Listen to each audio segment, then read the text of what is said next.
حال دلتون خوب باشه. آقا امروز ما یه بسته از دیجی کالا سفارش دادیم که گفتم که با هم آنباکسینگش کنیم. ما قرار بوده که یه سفر بریم، بعد الان 10 روزه که پاسپورتمون اصلا نیومده. گفتن 2 روزه میان ولی هنوز نیومده، اما ما داریم جلو کارهای سفرمون رو انجام میدیم، از خریدایی که داریم، از کارهایی که داریم. حتی این مورن کردنم هم مال سفرم بود که جلو افتاد. آقا ما به پیشنهاد حمید که دوستاش رفته بودن گفتن که کفش ساحلی بگیریم. ما از دیجی کالا 3 جفت کفش ساحلی سفارش دادیم برای خودم و کامران و حمید. حالا میریم که با هم باز کنیم. امیدوارم اون چیزی که توی تصویرش قشنگ باشه، سایز پاش اوکی باشه، چون خیلی نظرات نوشته بودن. بعضیا نوشته بودن بزرگتر از پاتون بخرین تا سایز پاتون بشه، بعضیا نوشته بودن یه شماره کوچیک‌تر بخرین، ولی ما ترجیح دادیم که سایز اصلی باشه و اصلا به این نظرات و کامنتایی که نوشته بودن هیچ دقتی نکنید. حالا امیدوارم که خوب باشه و دوستش داشته باشیم و حداقل رنگش اون چیزی باشه که میخوایم تا لباسامون هم بتونیم باهاش ست کنیم. صدای جیغ کامرانه، فکر کنم گوشی و باباشو میخواد و بهش نمیده. دی دی دی دین دین دین. بسم الله الرحمن الرحیم. با هم ازش کنیم. هی به حمید گفتم تو رو خدا بذار من فیلممو بگیرم بعد. بچه رو بازش نمی‌کنیم، می‌خوایم ببینیم چی توشه. جی جی جی جین. اگه خوب بود و دوست داشتیم و راضی بودیم برای شما لینکش رو توی کپشن می‌نویسم. ندارم. یعنی چی؟ جی جی جی جی. یعنی چی؟ چرا باید تفاوت داشته باشه؟ نگاه کفش ساحلی همه چه بسته‌بندی داره، مال من کامران اینجاست. چقدر پررنگه.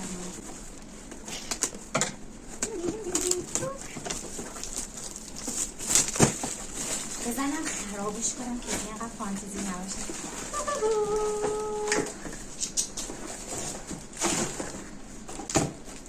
چقدر پاهاش بزرگه. اینا کفشای باباست که توی بسته‌بندی جدا بود. چقدر دوستن این مردا. همه جا پارتی دارن، همه جا.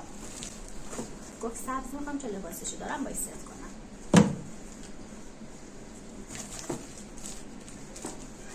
شکل عکسش بود واقعا. اینم جوش. اینا مال منه.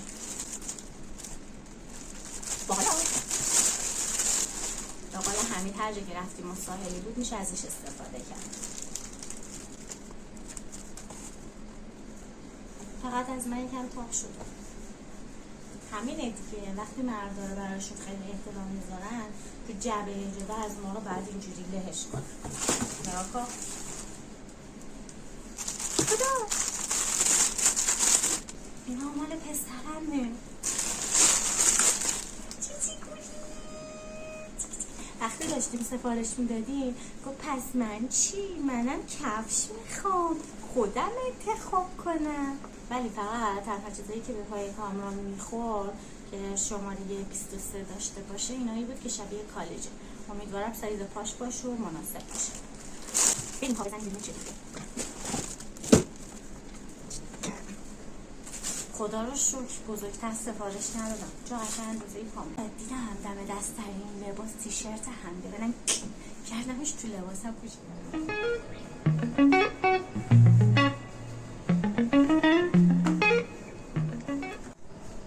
چطوره؟ راحته؟ نگات کنم؟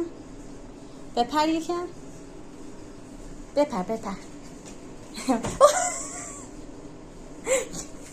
ما 2 تا مادر و پسر کفشامون رو ست سفارش دادیم. ست فقط رنگش ست، خودش ست نی. میخواییم بریم کجا؟ شنا. خواهیم شنا؟ قربونت برم بریم دریا. خب چطور بود؟ از کفشات راضی بودی؟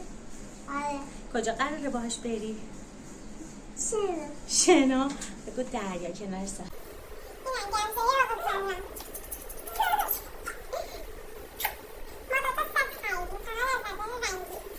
حالا امیدوارم از این نباشه که کنار ساحل از این شنا ماسا بیاد داخلش، ولی لینکشو براتون میذارم که شما مگه دوست داشتین استفاده کنین ازش. فعلا دوستتون دارم. گذاشتم. به اینجا بچسبون حالا هم دیگه یه دونه چرا کادرم. سلامی دوباره آقا، بالاخره بعد از 2 هفته پاسپورتای ما اومد. هورا! یکیشم اینجا. پاسپورت کامران، خیلی خوشحالم. این پاسپورت بابا حمید و اونم که دست کامرانه پاسپورت منه. پس اینجور که معلومه ما خیلی زود راهی سفری. فقط یه مشکلی که داریم کلاسای من با تایم رفتنمون یکی میشه، نمیذاره شیطون. فقط کامران از اون روزاییه که روندن دست. بیا بازش کنیم با هم دیگه. این از کجا باز میشه؟ این پاسپورت مامان پریه.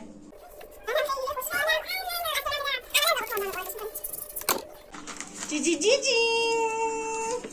این پاسپورت کامران، اولین پاسپورت بچه‌مه. خداییش تفاوت عکس نگاه. این عکسیه که مامان پری از کامران گرفته، این عکسیه که اداره پست از مامان پری گرفته.